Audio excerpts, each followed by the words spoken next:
No sótão, o pó dançava nos feixes de luz que entravam pela claraboia. Entre pilhas de caixas esquecidas, uma de madeira escura, com entalhes de barcos à vela nas laterais, chamou a minha atenção. O nome Miguel estava gravado a fogo na tampa, a caligrafia grosseira de um adolescente. Abria. O cheiro a mofo e papel velho subiu como um fantasma. Lá dentro, entre medalhas de natação manchadas pelo tempo e cadernos de capa dura amarelados, estava um soldadinho de chumbo. O uniforme azul estava descascado em vários pontos, revelando o metal cinzento por baixo, o rosto pintado com um sorriso fixo e perturbador. Peguei nele. Era mais leve do que parecia. Oco. Um clique suave e a base de metal soltou-se, revelando uma pequena cavidade. Dentro, um pedaço de papel dobrado num quadrado minúsculo, quase um origami de ameaça.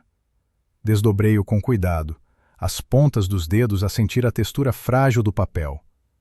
A caligrafia era uma faca, zangada, cravada na fibra envelhecida. Sei o que fizeste a Clara naquele verão. Vais pagar por cada lágrima dela. E a tua nova amiga vai pagar contigo. Voltei a colocar o bilhete no soldado, fechei a base com um estalido metálico definitivo e enterrei a caixa no fundo da pilha, debaixo de uma outra com decorações de Natal partidas. Desci as escadas de madeira, o som dos meus passos a ecoar na casa silenciosa, como se não fossem os meus. Clara. O nome era um estranho, uma pedra atirada para a água parada da nossa vida. Nova amiga. Essa ideia era uma intrusa. Miguel e eu, 10 anos casados. Ele era arquiteto, um homem de linhas retas e planos previsíveis, cuja maior extravagância era usar meias de cores diferentes. Um segredo destes, violento e sujo, não cabia nos seus projetos de vidro e aço. A ameaça não pertencia à nossa vida de jantares tranquilos e férias planeadas com 1 ano de antecedência. Mas o bilhete estava lá em cima, real e pesado como uma pedra no estômago. Sentei-me na cozinha, a olhar para a cadeira vazia dele, e senti-me, pela primeira vez, uma visita na minha própria casa, uma peça que não encaixava no puzzle. Ao jantar, a lasanha fumegava entre nós, um centro quente num campo de gelo. Miguel falava do trânsito, de um artigo sobre urbanismo que lera no jornal. A sua normalidade era uma parede de betão, e eu precisava de um martelo. Estive no sótão, disse eu, cortando um pedaço de lasanha que sabia que não ia conseguir engolir. A minha voz soou mais firme do que eu esperava. Encontrei uma caixa antiga tua, com umas medalhas. Tinha um soldadinho de chumbo lá dentro. Os seus ombros ficaram tensos por um instante. Um micromovimento que apenas 10 anos de convivência me permitiram detetar. Os seus olhos, que até então analisavam o queijo derretido, levantaram-se do prato e encontraram os meus. Havia neles uma sombra que eu nunca vira, uma porta fechada para um quarto escuro. Ah, sim? Forçou um sorriso que não lhe chegou aos olhos. Esse brinquedo velho. Pensei que a minha mãe o tivesse deitado fora há anos. Ele estava a mentir. A forma como o garfo parou a meio caminho da boca foi uma confissão silenciosa. O seu sorriso era uma máscara mal colocada. Eu conhecia cada músculo do seu rosto. Ele estava a construir uma fachada, e a argamassa era fraca. A mentira não te fica bem, Miguel, disse eu, pousando os meus talheres ao lado do prato. O som da prata a bater na cerâmica foi anormalmente alto no silêncio que se instalou. Do que é que estás a falar? A sua voz adquiriu um tom defensivo, irritado. Andas a remexer nas minhas coisas? É isso? As tuas coisas estão no sótão da nossa casa, onde guardamos a nossa vida, repliquei, a ironia a pingar de cada palavra. O que é que aconteceu, Miguel? Quem é a Clara? Antes que ele pudesse responder, a campainha tocou. 2 toques, agudos e insistentes, que cortaram a tensão como uma faca.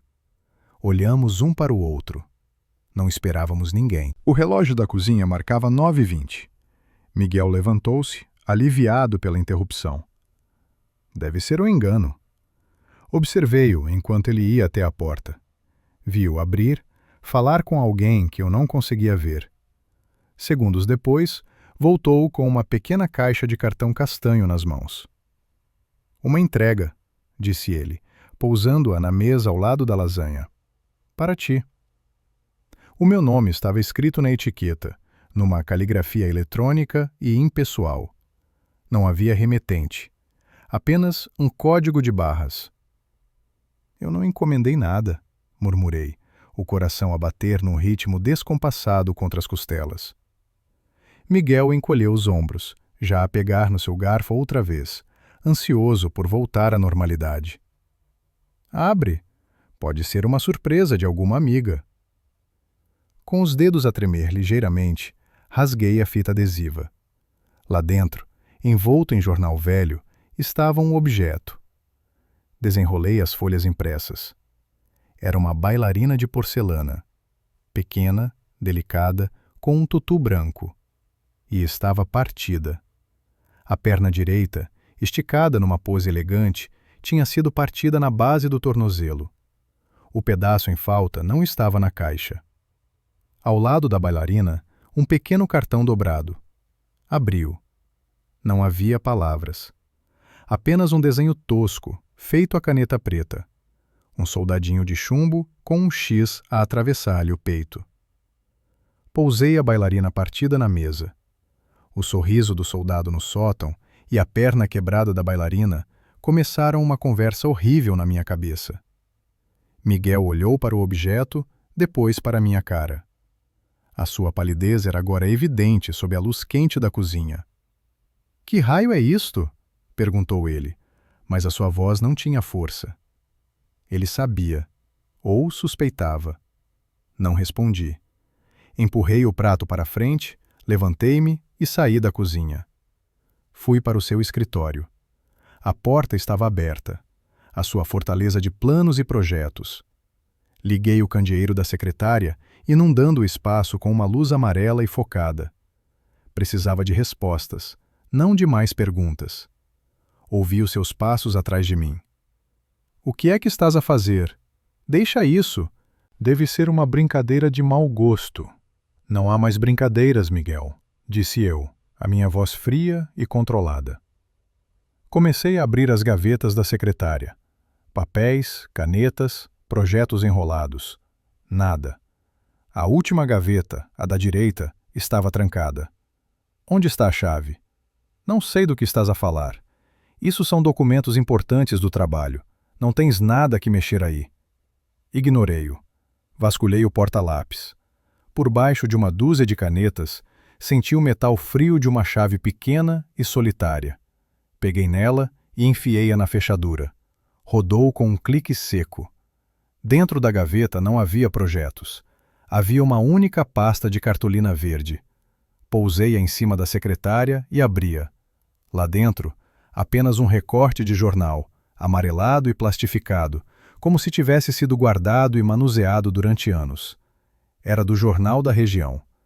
A data estava impressa no topo, 15 de agosto de 1998.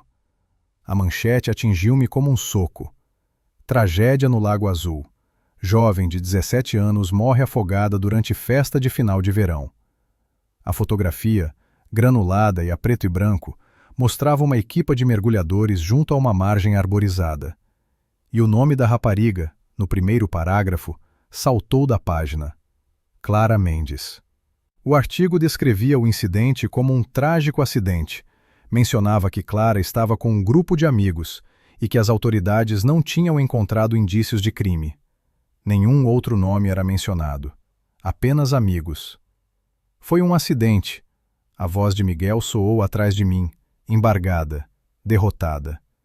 Virei-me para o encarar, o recorte de jornal na minha mão. Ele não estava a olhar para mim, mas para o papel, como se fosse uma sentença de morte. Um acidente que guardas numa gaveta trancada há 25 anos? A minha voz era um sussurro perigoso. Um acidente que faz com que alguém me envie bailarinas partidas? Ele finalmente levantou os olhos. A sombra que eu vira antes tinha se tornado num abismo de pânico. Mas éramos miúdos, estúpidos. Fizemos uma brincadeira, uma aposta, para ela atravessar o lago a nado até a pequena ilha. Estava escuro. Ninguém viu quando ela não conseguiu. O ar no escritório ficou pesado, difícil de respirar. A imagem dele, o campeão de natação com as suas medalhas guardadas na caixa, e a rapariga, a afogar-se na escuridão. E tu, não fizeste nada? Perguntei, a custo. Tive medo. Estávamos todos em pânico. Fugimos. Combinamos nunca contar a ninguém a verdade. Que a tínhamos incentivado, que a tínhamos deixado para trás. Ele passou as mãos pelo cabelo, um gesto de desespero absoluto. Pensei que estivesse enterrado. Juro que pensei. Mas alguém não se esqueceu, disse eu, a minha voz a recuperar a força. Alguém do vosso grupo de amigos. Quem mais estava lá, Miguel? Ele abriu a boca para responder, mas o seu telemóvel, pousado na secretária, vibrou. Uma mensagem. O ecrã iluminou-se. O nome no ecrã não era de um contacto. Era apenas uma palavra. Clara. Miguel olhou para o telemóvel como se fosse uma serpente. Com um movimento brusco, pegou nele e atirou-o contra a parede. O aparelho desfez-se em pedaços, a bateria a saltar para o chão. Ficamos em silêncio, a olhar para os destroços do telefone. O som da nossa respiração era a única coisa que se ouvia. A normalidade da nossa vida tinha sido estilhaçada, tal como aquele telemóvel. E eu percebi que o que quer que tivesse acontecido naquele verão, no Lago Azul, não estava enterrado. Estava aqui, no nosso escritório, e tinha acabado de bater à nossa porta. Os dias seguintes, o silêncio tornou-se um objeto físico entre nós. Uma parede de vidro espesso que distorcia as nossas feições e abafava as palavras. De manhã, na cozinha, movíamo-nos em órbitas separadas. Eu preparava o café, ele juntava os cacos do seu telemóvel da parede, varrendo-os para um saco do lixo com uma precisão cirúrgica, como se estivesse a apagar provas de um crime. Vou comprar um novo hoje, disse ele, sem me olhar, a voz neutra a cortar o ruído da máquina de café. Claro, respondi, pousando a sua chávena na bancada a uma distância segura da sua mão. Miguel ergueu um muro invisível, tijolo a tijolo. O seu novo telemóvel, um modelo elegante e anônimo, tornou-se uma extensão do seu corpo. Estava sempre no seu bolso, virado para baixo sobre a mesa de reuniões imaginárias, ou na sua mão enquanto fingia ler no sofá. As reuniões até tarde multiplicaram-se, as desculpas cada vez mais curtas e menos criativas. Cada vez que ele chegava a casa, depois da meia-noite, eu inspirava o ar à sua volta enquanto ele despia o casaco, procurando um perfume estranho, um fio de cabelo que não fosse meu, qualquer prova tangível para solidificar a névoa de suspeita que me sufocava. A paranoia era um gosto metálico na minha boca, o sabor do alumínio mastigado. A nova amiga. Quem seria? Sofia, a sua jovem assistente, de quem ele falava com um entusiasmo forçado há meses? Uma miúda com uma garra incrível, vais gostar dela. A frase agora soava como um insulto. Numa terça-feira chuvosa, enquanto tratava da roupa suja, encontrei-o. Um recibo amarrotado no bolso do seu casaco de fato. Não era de um restaurante, nem de uma gasolineira. Era de uma joalharia no centro da cidade, a Brilho Eterno, um lugar onde nunca tínhamos entrado. O item comprado, colar sereia. A data era da quinta-feira anterior, o dia em que ele supostamente ficou preso até às 10 da noite numa reunião para aprovar um projeto em Oeiras. A joalharia ficava na direção oposta. A mentira era tão clara, tão descarada, que me roubou o fôlego. Dobrei o papel com os dedos frios e guardei-o na minha carteira. Era a minha peça de artilharia, à espera do momento certo. Uma semana depois do incidente do telemóvel, ele ligou. Eram 7 da noite. Eu estava a folhear um livro na sala, sem ler uma única palavra. Ana, ouve, surgiu um imprevisto. Um jantar de trabalho com os investidores alemães. Não me esperes acordada. A voz dele era tensa, demasiado rápida. O som de fundo não era de um escritório, mas de música suave e o tilintar de copos. Está bem, respondi, a minha voz um deserto. Vou tentar não demorar muito. Amo-te. O clique da chamada a terminar foi mais alto do que qualquer grito. Amo-te. A palavra soou obscena, uma arma apontada na minha direção. Desta vez, não fiquei à espera. Não vagueei pela casa como um fantasma. Levantei-me, o recibo na carteira a pesar como uma pedra, e caminhei com uma calma gélida até ao escritório. A sua fortaleza. O seu santuário de ordem e lógica. E lá estava, sobre a secretária, o seu computador portátil pessoal. Aberto. O ecrã aceso num documento de arquitetura.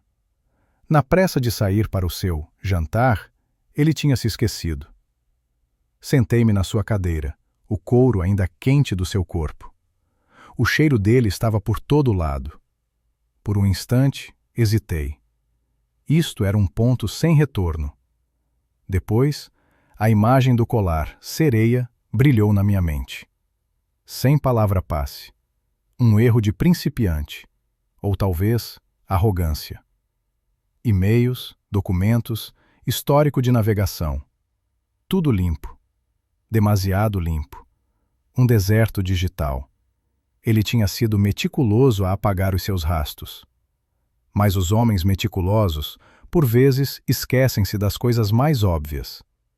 O meu olhar percorreu a barra de tarefas. Ícones familiares. Word, Excel, AutoCAD e um que eu não reconhecia.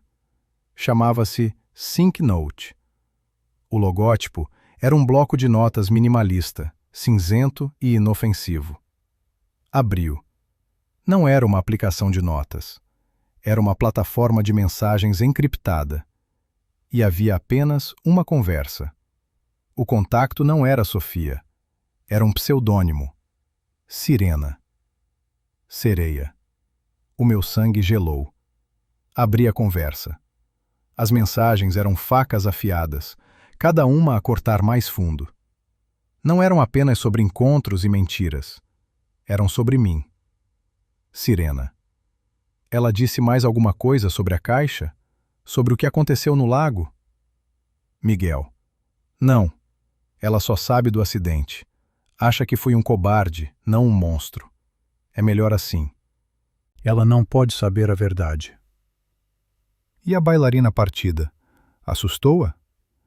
Sim, mas ela pensa que foi um dos outros, o Pedro ou o Tiago. Ela nunca vai suspeitar de ti. Estás a fazer o que é preciso, Miguel. Por nós, para que finalmente possamos ter paz. A minha mente girava. Sofia. Era ela quem estava a enviar as ameaças. Ela e o Miguel. Juntos. A nova amiga não era amante com quem ele me traía. Era cúmplice com quem ele me aterrorizava. Continuei a descer pelo histórico, passando por fotografias. Eles a rir num bar, a cabeça dela no ombro dele, a usar um delicado colar com um pendente em forma de cauda de sereia. Uma outra num quarto de hotel que eu reconheci imediatamente, o Hotel Miradouro, onde celebramos o nosso 5º aniversário de casamento. A mesma vista sobre a cidade, o mesmo padrão no papel de parede. Ele beijava. Não era um beijo qualquer. Era o meu beijo, o beijo que ele me dava a mim, com a mão na minha nuca, um gesto que eu julgava ser exclusivamente nosso. Um segredo íntimo agora profanado e partilhado. Com o coração a martelar num ritmo surdo e pesado, desci até o início da conversa. Queria ver como tudo tinha começado. A primeira mensagem, enviada há 6 meses, Não era um texto. Era um ficheiro de imagem. Cliquei nele. A fotografia carregou, granulada e desbotada pelo tempo. Um grupo de 4 adolescentes à beira de um lago, o sol de fim de tarde a dourar-lhes a pele. Reconheciam um Miguel mais novo, magro e de cabelo comprido, a sorrir para a câmara. Ao seu lado, uma rapariga de sorriso radiante e olhos escuros. Clara Mendes. E ao lado de Clara, com o braço sobre os seus ombros numa pose de melhor amiga, estava outra rapariga. O cabelo era diferente, mais curto, mas o rosto, os olhos intensos e o formato do sorriso eram inconfundíveis. Era Sofia. Debaixo da fotografia, a primeira mensagem que ela alguma vez lhe enviou. A frase que tinha reativado o inferno. Lembraste-te de nós, Miguel? Chegou a hora de acertar as contas. E desta vez, a Ana vai ajudar. Fechei o computador. Não com um estrondo, mas lentamente, deliberadamente. O clique suave da tampa a fechar foi o som de uma porta de cofre a trancar-se para sempre. O homem com quem eu era casada não era apenas um mentiroso e um adúltero. Era um conspirador. E a sua amante não era uma ameaça à minha felicidade. Era uma ameaça à minha vida, vinda diretamente do passado submerso dele. Sentei-me na escuridão do escritório, o brilho do ecrã a desvanecer-se, e pela primeira vez percebi que o soldadinho de chumbo não era o único monstro naquela casa. À meia-noite, a fechadura da porta da frente rodou com um clicone que soou como um tiro na casa silenciosa. Ele entrou, acendeu a luz do corredor e depois a da sala, e parou. O seu corpo congelou na moldura da porta. Eu estava sentada na poltrona, na escuridão, com o seu computador portátil aberto sobre a mesa de centro. A luz fria do ecrã era a única iluminação, a projetar o texto da conversa dele com sirena no meu rosto. A sua expressão passou do cansaço de um longo dia para a confusão, e depois para o pânico branco e nu de um animal apanhado numa armadilha. Vi o momento exato em que ele compreendeu que a fortaleza tinha sido violada. Ana. A voz dele era um sopro de ar, desprovida de força. Ele deu um passo em frente, as mãos levantadas num gesto universal de rendição. Eu posso explicar. Explicar? A minha voz era um fio de vidro, perigosamente esticado. Levantei-me, não para me aproximar dele, mas para criar mais distância, contornando a mesa de centro. Vais explicar as tuas reuniões em quartos de hotel? Ou talvez queiras começar por me explicar por que é que a tua assistente te chama Miguel nas mensagens, mas quando fala de ti para mim, trata-te por Doutor Andrade? Queres explicar a coreografia da vossa mentira? Ou vamos saltar diretamente para a parte em que me explicas o que é que a Clara Mendes tem a ver com isto? A menção do nome completo dela atingiu-o com a força de um soco físico. Ele cambaleou para trás, não por desequilíbrio, mas por derrota, e desabou no sofá oposto, a cabeça a cair entre as mãos, como se o seu pescoço já não a pudesse suportar. A sua fachada de arquiteto, o homem de linhas retas e ângulos precisos, desmoronou-se em segundos. Foi um erro, murmurou ele contra as palmas das mãos, as palavras gastas e inúteis de todos os traidores da história. Não significou nada. Ela estava a chantagear-me. Usou a história da Clara. Disse que se eu não fizesse o que ela queria, ela contava-te tudo. Contava a toda a gente. Eu tive medo, Ana. Fiz tudo para te proteger. Ele levantou a cabeça. O seu rosto estava manchado de lágrimas. Uma performance de arrependimento que me encheu de um nojo gelado. Ele chorou, pediu perdão, jurou que me amava e que ia acabar com tudo. Eu ouvi-o, mas a sua voz era apenas um ruído distante, como um rádio mal sintonizado. Se ele mentia sobre a Sofia com tanta facilidade, transformando-a diamante em chantagista, a sua mentira sobre a Clara era um abismo sem fundo. A ameaça no bilhete do soldadinho não era sobre um passado distante. Era sobre nós, agora. E eu estava no centro de um plano do qual ele e a sua amante eram os arquitetos. Nos dias seguintes, a casa tornou-se um museu da nossa vida falhada. Miguel encheu-a de flores, lírios brancos, os meus favoritos. Pela primeira vez, o cheiro deles pareceu-me fúnebre. Apanhei os ramos e atirei-os para o contentor do lixo na rua, à frente dele, enquanto ele saía para o trabalho. Ele não disse nada, apenas me olhou, com os olhos de um cão que foi pontapeado. Jurou que tinha terminado com a Sofia. Mostrou-me uma troca de mensagens de despedida, frias e calculadas, no seu novo telemóvel. Pareciam ensaiadas, escritas para minha leitura. Uma farsa. Não voltes a contactar-me, escrevera ele. Acabou. Ela sabe de tudo. A resposta dela era apenas um ok, lacônico. Era demasiado limpo, demasiado simples. A confiança era um vidro estilhaçado, e ele estava a tentar varrer os cacos para debaixo do tapete. Cada gesto dele, cada tentativa de me tocar, cada amo-te sussurrado, parecia um ato num palco mal iluminado. O nome Clara assombrava-me. Não era apenas a rapariga afogada do recorte de jornal. Era a chave. Quem era ela para ele? E por que é que a Sofia, a sirena, a queria vingar destruindo-me a mim? O bilhete era explícito. E a tua nova amiga vai pagar contigo.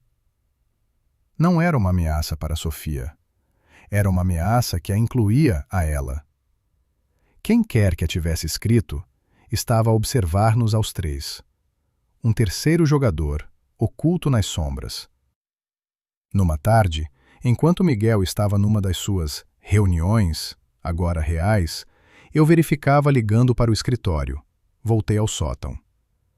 A poeira parecia ter assentado, como se esperasse pelo meu regresso. Desta vez, eu tinha um propósito. Ignorei a caixa com o soldadinho. Procurei por algo mais. Abri todas as caixas dele, uma a uma. Anuários do liceu, cartas de amor de raparigas que não eram a Clara, desenhos de edifícios impossíveis. Numa caixa de sapatos amarrada com um atacador, debaixo de uma pilha de fotografias de viagens de faculdade, encontrei o que procurava. Não era um álbum, mas um anuário. O anuário de finalistas de 1998. O cheiro a papel velho e cola era o cheiro do passado dele. Folheei as páginas, passando pelas fotografias a preto e branco dos professores e dos clubes. E então, encontrei a página da turma dele. Lá estava ele, Miguel Andrade, com um sorriso arrogante e o cabelo mais comprido do que alguma vez o tinha visto usar. 2 filas abaixo, Tiago Martins, o rapaz de ar sério da fotografia do lago. O seu sorriso era contido, quase inexistente. Procurei por Clara Mendes. Encontrei-a. O seu sorriso na fotografia oficial era menos luminoso do que na fotografia do lago, como se a câmara a intimidasse. E então, o meu sangue gelou. Na mesma página, apenas a 3 fotografias de distância da de Miguel, estava ela, Sofia Lacerda. O nome atingiu-me como um raio. O cabelo era mais curto, o rosto mais jovem, mas os olhos intensos e o sorriso subtil eram inconfundivelmente os dela. Ela não era uma assistente recente. Ela estava lá. Ela fazia parte do grupo. A nova amiga era a amiga mais antiga de todas. Com os nomes e os rostos agora ligados, a minha busca tornou-se mais focada. Desci do sótão com o anuário debaixo do braço, como se fosse um livro sagrado. Sentei-me no escritório dele, no computador dele, e comecei a procurar. Miguel Andrade, E Tiago Martins, na cidade natal deles. Nada. As redes sociais de Miguel eram um deserto profissional. A sua vida antes de mim tinha sido cirurgicamente apagada. Procurei por Sofia Lacerda. Encontrei o seu perfil profissional, o mesmo que ele me tinha mostrado. Licenciada em arquitetura, com excelentes referências. Nada pessoal. Nenhuma ligação visível a Miguel antes de ter começado a trabalhar para ele, há 2 anos. Outro beco sem saída. A frustração era um nó a apertar-se na minha garganta. Foi então que o meu telemóvel vibrou sobre a secretária. Um número desconhecido. Uma nova mensagem. Acho que a Ana devia saber com que tipo de homem está casada. Pergunta-lhe o que aconteceu no cais do lago no último dia daquele verão. Pergunta-lhe por que é que a família Martins teve de se mudar da cidade à pressa. Li a mensagem 3 vezes. O remetente não estava a ameaçar o Miguel. Estava a dar-me uma arma. Estava a armar-me a mim. Ele, ou ela, queria que eu fosse a bala. Olhei para a fotografia do anuário. Tiago Martins. A família que se mudou à pressa. Ignorei o Miguel por agora. Ele era uma teia de mentiras. Tiago era o fio solto. Mas como encontrar alguém que desapareceu há 25 anos? Mudei a minha abordagem. Em vez de procurar por pessoas, procurei por eventos. Lago Azul, 1998. Acidente Clara Mendes. Apenas o artigo que eu já tinha encontrado. Depois, digitei Cais do Lago Azul, 1998. Nada. O meu telemóvel vibrou novamente. O mesmo número. Desta vez, não era texto. Era uma imagem. O meu coração deu um salto. Abria. A fotografia era antiga, de baixa resolução, tirada com uma câmera barata. Mostrava um cais de madeira a projetar-se para a água escura de um lago. Parte do corrimão estava partido, as tábuas arrancadas com violência. Na prancha de madeira mais grossa do final do cais, via-se uma palavra, gravada a fundo com o que parecia ser uma faca. A palavra era traidor. O ar saiu dos meus pulmões. Isto não era apenas uma aposta que correu mal. Havia mais. Violência. Acusação. E a família de Tiago tinha fugido. Tinha de haver uma ligação. Voltei ao motor de busca. Desta vez, não procurei por notícias. Procurei na base de dados online do jornal local. Arquivos, pagamentos, anúncios. Digitei Martins, 1998. E encontrei. Não uma notícia, mas um pequeno anúncio classificado, publicado em outubro de 1998, 2 meses depois da morte de Clara. Liquidação total de estoque por motivo de encerramento. Martins e Filho Carpintaria.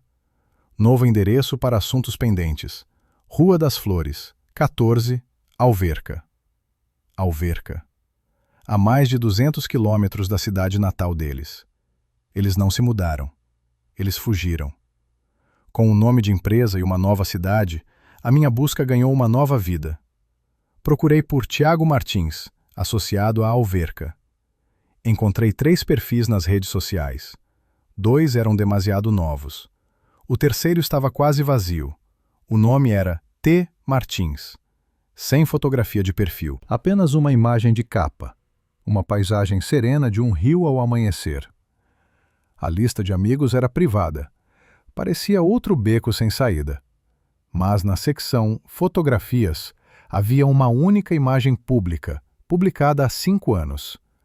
Mostrava um homem de costas, de boné, a lixar o casco de um pequeno barco de madeira. A legenda dizia apenas quase pronto. O homem era mais forte, mais largo, mas havia algo na sua postura. E o trabalho em madeira, o ofício da família, tinha de ser ele. O meu dedo pairou sobre o botão de adicionar amigo. Não, demasiado direto. Pairou sobre o botão mensagem. O que é que eu poderia dizer? Olá, o meu marido esteve envolvido na morte da sua amiga há 25 anos. Pode dizer-me o que aconteceu? Respirei fundo. o meu reflexo a olhar para mim no ecrã escuro. Eu não era uma vítima à espera da próxima ameaça. Era uma mulher a quem tinham mentido, a quem tinham manipulado. E a verdade estava ali, à distância de um clique. Com os dedos firmes, comecei a escrever. O meu nome é Ana Andrade. Penso que conheceu o meu marido, Miguel. Preciso de falar consigo sobre o verão de 1998. É sobre a Clara. Enviei. O pequeno ícone de entregue apareceu por baixo da mensagem. E então, comecei a esperar. Mostrei-lhe a mensagem nessa noite. Não disse uma palavra. Apenas estendi o telemóvel sobre a mesa de centro, o ecrã a brilhar na penumbra da sala. Ele pegou nele como se estivesse a pegar num animal peçonhento. Os seus olhos percorreram as linhas de texto, e eu observei, com uma clareza fria e clínica, a forma como o sangue lhe fugiu do rosto, deixando a pele com a cor e a textura de papel velho. Ele levantou o olhar para mim, a sua boca ligeiramente aberta, a respirar de forma superficial, como um peixe fora de água. Ana, por favor, deixa-me tratar disto, suplicou ele, e a sua voz, habitualmente tão cheia de uma autoridade calma, era agora um fio fino e trêmulo. Ele tentou levantar-se, estender a mão na minha direção, mas o gesto morreu a meio. É uma história antiga, complicada. Não te metas, por favor. Não, Miguel. A minha voz era o oposto da dele, baixa, firme, sem qualquer inflexão. Era a voz de uma estranha. Acabou-se. Acabaram-se os teus cofres trancados e as tuas histórias antigas. Vais sentar-te nessa cadeira e vais contar-me tudo. Agora. O que aconteceu naquele cais?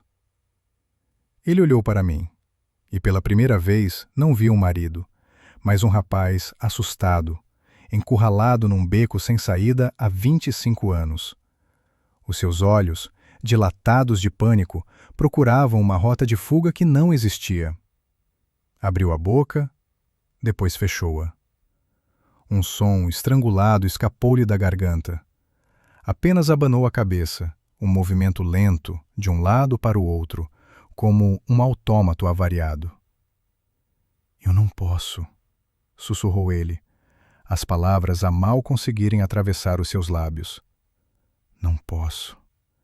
Ias odiar-me. Ias olhar para mim e ver um monstro. A sua recusa não foi um obstáculo. Foi a confirmação final. A chave que abriu a última porta da minha dúvida. Naquela noite, deitei-me ao seu lado na cama, sentindo o abismo entre os nossos corpos. Ele adormeceu eventualmente, um sono agitado, pontuado por murmúrios e espasmos. Eu não dormi. Com o seu computador portátil no colo, a luz do ecrã a iluminar o meu rosto no escuro, reservei um quarto de hotel na sua cidade natal. Um quarto individual. De manhã, encontrei-o na cozinha, a fazer café com uma normalidade forçada, os seus olhos inchados e cercados de olheiras. Vou a Coimbra, anunciei, a minha voz neutra a cortar o silêncio. A Isabel não está bem. Precisa de mim por uns dias. Ele virou-se. A gratidão no seu rosto era tão evidente que me provocou náuseas. O alívio por eu não voltar ao assunto, por lhe dar espaço. Ele nem questionou a mentira. Estava demasiado perdido no seu próprio labirinto de culpa para reparar que eu também me tinha tornado uma mentirosa exímia. Claro, claro. Manda-lhe as melhoras.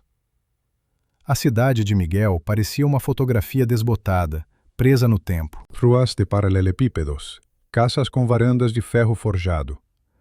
A normalidade daquele lugar era uma afronta aos segredos que escondia. Fui diretamente à biblioteca municipal. O ar cheirava a pó e a papel a decompor-se.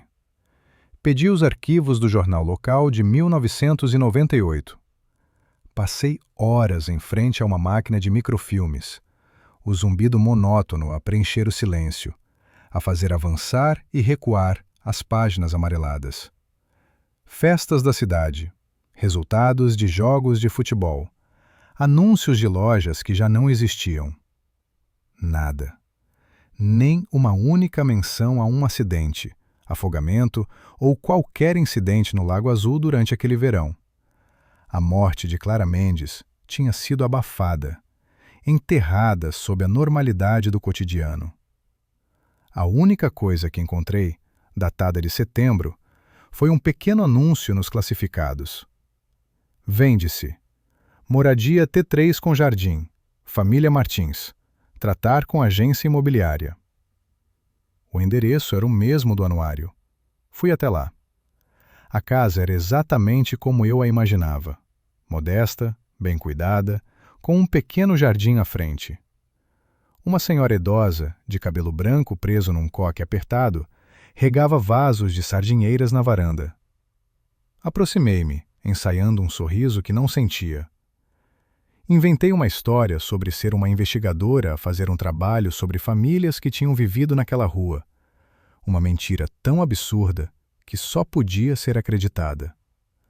Dona Elvira, como se apresentou, lembrou-se imediatamente dos Martins. Oh, sim, a família Martins.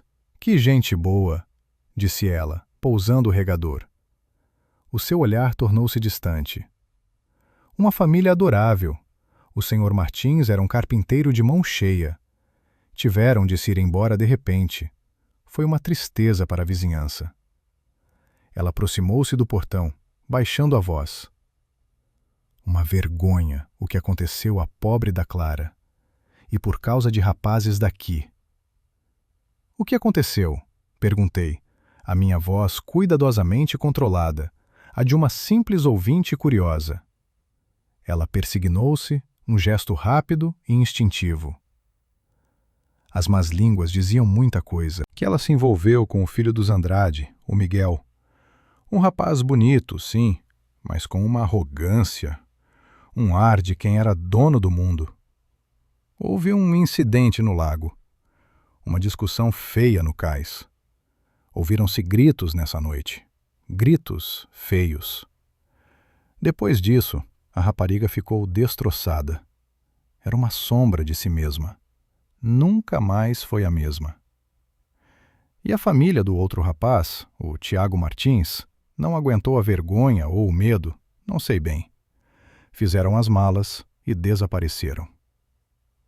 O meu coração batia contra as costelas. E sabe para onde foram? Perguntei, tentando manter a casualidade. Dona Elvira pensou por um momento, a franzir a testa. Acho que foram para perto de uma irmã da senhora Martins. Numa terra perto do rio. Alverca, acho que era esse o nome. Alverca. Era a peça que me faltava. Agradeci a Dona Elvira e voltei para o meu quarto de hotel. A noite foi passada online, não a procurar por segredos, mas por um homem. Pesquisei por Tiago Martins e carpintaria em Alverca. Encontrei o site de uma oficina chamada Arte em Madeira. Não havia fotografias do dono, apenas imagens do seu trabalho. Mesas, cadeiras, barcos de madeira restaurados com uma perícia notável. Mas na secção de contatos estava o nome, Tiago Martins, e uma morada. No dia seguinte, conduzi os 30 quilômetros que me separavam da verdade. A oficina ficava numa rua industrial, entre armazéns e garagens. O cheiro intenso a serradura e verniz pairava no ar. Um aroma limpo e honesto que contrastava com a podridão do passado. A porta estava aberta. Lá dentro, um homem de costas para mim, de t-shirt cinzenta e calças de ganga cobertas de pó de madeira, operava uma lixadora. O ruído era ensurdecedor. Esperei que ele desligasse a máquina. Quando o silêncio caiu, ele virou-se, limpando o suor da testa com as costas da mão. O rosto era mais velho, marcado por pequenas rugas à volta dos olhos, a barba por fazer. Mas os olhos eram os mesmos do rapaz sério e taciturno da fotografia do anuário. Eram os olhos de alguém que carregava um peso há muito tempo. Ele olhou para mim. Uma mulher estranha à porta da sua oficina, e os seus olhos estreitaram-se, avaliando-me. Posso ajudá-la? A sua voz era grave, um pouco rouca por causa do pó. Respirei fundo, sentindo o olhar dele a dissecar-me. O meu nome é Ana, sou a mulher do Miguel Andrade. O nome pairou no ar poeirento entre nós. Vi uma sucessão de emoções a passar pelo seu rosto. Primeiro, a incredulidade. Depois, o reconhecimento. E, finalmente, uma máscara fria de desprezo endureceu as suas feições. Ele não disse nada. Apenas pousou a lixadura na bancada com um baque surdo e definitivo. Limpou as mãos calosas nas calças, um gesto lento e deliberado, como se estivesse a limpar-se de uma sujidade antiga. Demorou tempo suficiente, disse ele, a sua voz desprovida de qualquer surpresa. 25 anos. Estive à espera que um de vocês aparecesse. Ele fez um gesto com a cabeça na minha direção. Entra e fecha a porta. Temos muito que falar. Na sua oficina, ele contou-me a história do verão de 1998. O cheiro a pinho e a verniz era denso, um aroma honesto que tornava suas palavras ainda mais cruas. A sua voz era fria, a raiva envelhecida como o vinho mais amargo, temperada por 25 anos de silêncio forçado. Ele não olhava para mim, mas para um barco de madeira em miniatura que estava a lixar com uma lixa fina, os seus movimentos metódicos e precisos, como se estivesse a remover as imperfeições da própria memória. Eles não se conheceram naquele verão. Conheciam-se desde sempre, começou ele, a sua voz um barítono grave que ressoava contra a madeira. Mas foi nesse verão que tudo aconteceu. O primeiro amor. Aquele tipo de amor que os miúdos pensam que vai durar para sempre. Ele parou de lixar e soprou o pó da miniatura. A minha irmã, a Clara, ela flutuava. Não caminhava. E o Miguel, ele era o sol à volta do qual ela girava. Mas o sol dele era frio, era um cobarde, obcecado com a aprovação do grupinho dele. Filhos de médicos, de advogados, miúdos com carros que valiam mais do que a nossa casa. O que aconteceu no cais? Perguntei, a minha voz a sair mais baixa do que eu pretendia, quase absorvida pela serradura no ar. Ele pousou o barco com uma delicadeza que contrastava com a dureza do seu rosto. Virou-se para mim pela primeira vez, e os seus olhos eram como 2 pedaços de carvão, a arder lentamente. Aconteceu uma humilhação. Aconteceu crueldade. Havia uma festa, a última do verão, e o Miguel, para se exibir para os amigos dele, tratou-a como se ela não fosse nada. Pior do que nada, como se fosse um embaraço. A sua mão fechou-se num punho sobre a bancada. Ela confrontou-o, pediu-lhe para ir embora. E ele riu-se. Disse-lhe à frente de todos que ela era só um passatempo de verão, que nunca a levaria a sério. E depois, ele empurrou-a. O ar saiu dos meus pulmões. Ele empurrou-a? Não com força para a magoar fisicamente, clarificou Tiago, a sua voz a pingar desprezo, mas com força suficiente para a fazer tropeçar para trás, para a ridicularizar. Um empurrão de desprezo. Ela caiu na borda do cais. Desequilibrou-se e caiu à água. Estava escuro. Ninguém foi atrás dela de imediato. Foram precisos segundos que pareceram horas até alguém se aperceber que ela não voltava à superfície. Fui eu que saltei. Tirei-a de lá. Ele caminhou até uma janela suja, olhando para a rua industrial como se estivesse a ver o lago escuro. Ela não se afogou, não. O corpo dela sobreviveu. Mas o que ele lhe fez naquela noite, a humilhação pública, o abandono, aquilo partiu-a por dentro. Partiu-a de uma forma que nunca mais se conseguiu consertar. Ela entrou numa depressão de que nunca saiu. Tornou-se um fantasma na nossa casa. A minha família ficou em ruínas. Tivemos de nos mudar. O meu pai não conseguia olhar para a cara das pessoas na rua. A vergonha. E o teu marido?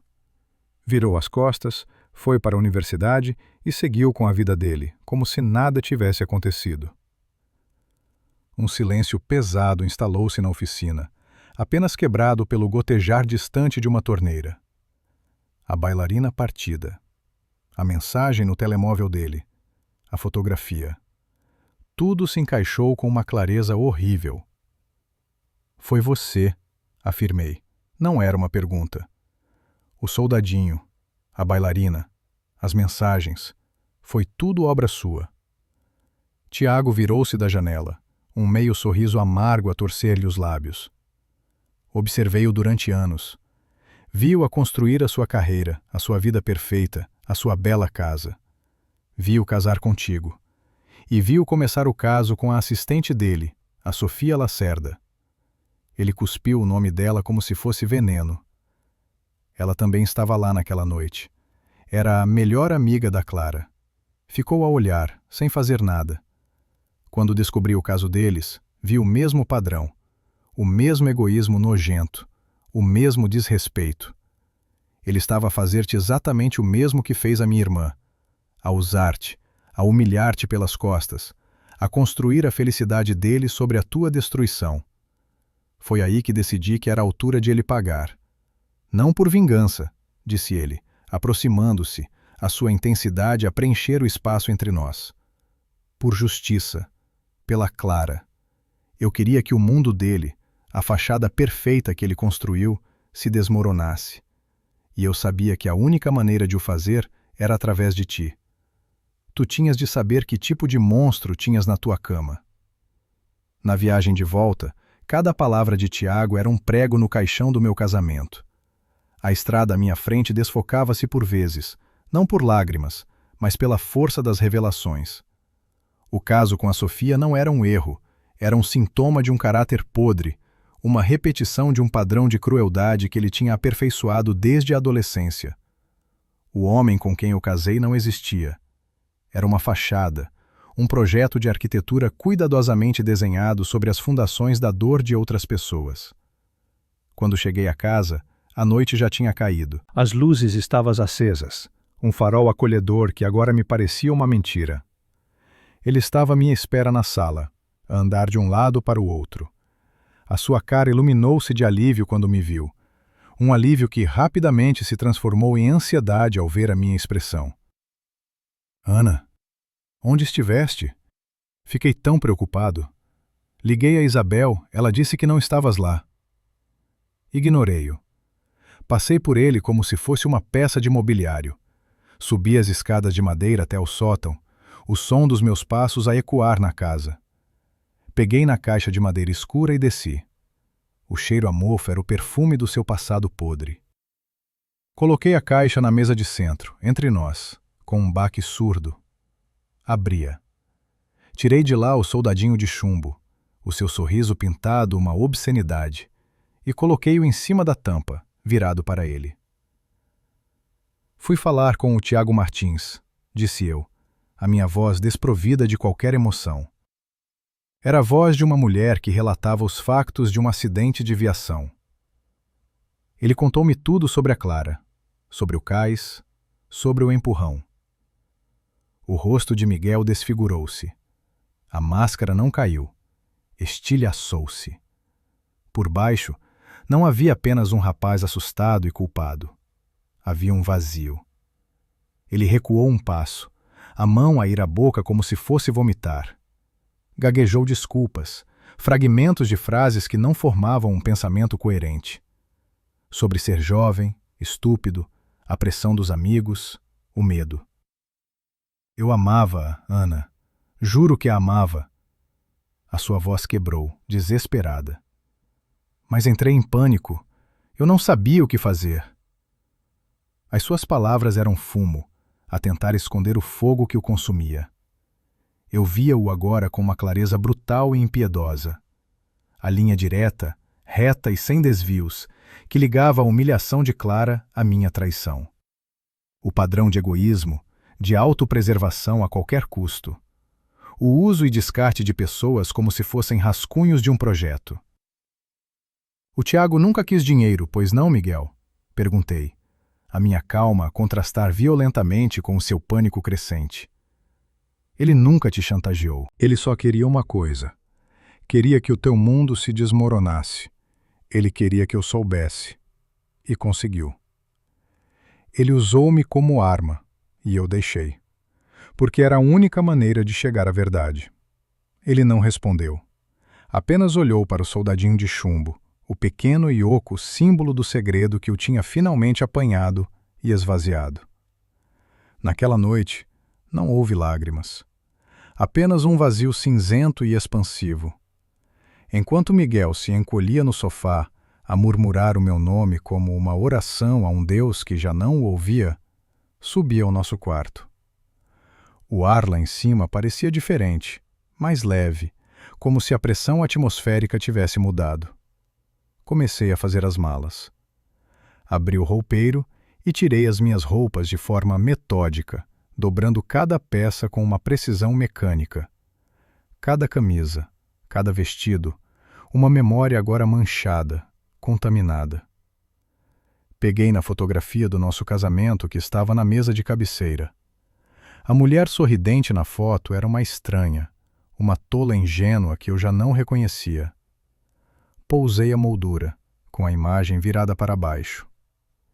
Miguel apareceu à porta, a sua silhueta recortada contra a luz do corredor. A sua postura era de um homem derrotado. Ele viu a mala aberta em cima da cama. "O que estás a fazer?" A sua voz era um fio, quase inaudível. "Por favor, Ana, não faças isto. Nós podemos superar isto. Podemos ir a uma terapia. Eu faço o que for preciso. Eu amo-te." Fechei o fecho da mala. O som rasgou o silêncio do quarto. "Tu não me amas, Miguel.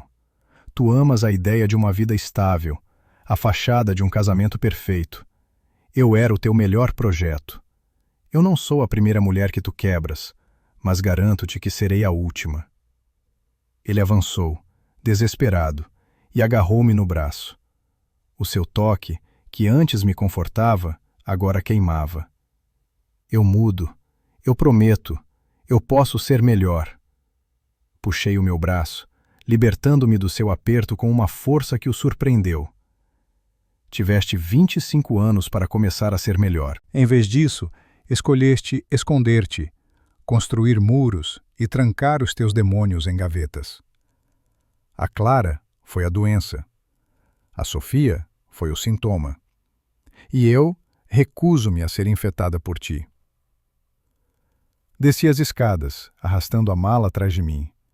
O som das rodas no chão de madeira era o único som na casa. Na porta, parei. Por um instante, senti o peso de 10 anos a tentar puxar-me para trás. Olhei para ele uma última vez, de pé no cimo das escadas, uma figura patética na sua própria casa. Não havia ódio no meu olhar, apenas uma resolução de aço. "Espero que um dia encontres a coragem para enfrentar os teus fantasmas, Miguel. Mas não será ao meu lado." Saí para a noite fria e úmida. O ar fresco encheu-me os pulmões, limpando o cheiro a mofo e a mentiras. Enquanto o motor do carro ganhava vida, olhei uma última vez para a janela da sala. Lá dentro, sobre a mesa de centro, a luz de um candeeiro incidia sobre o pequeno soldadinho de chumbo. Um brinquedo que continha o peso de uma vida inteira de enganos. Eu estava a deixar tudo para trás.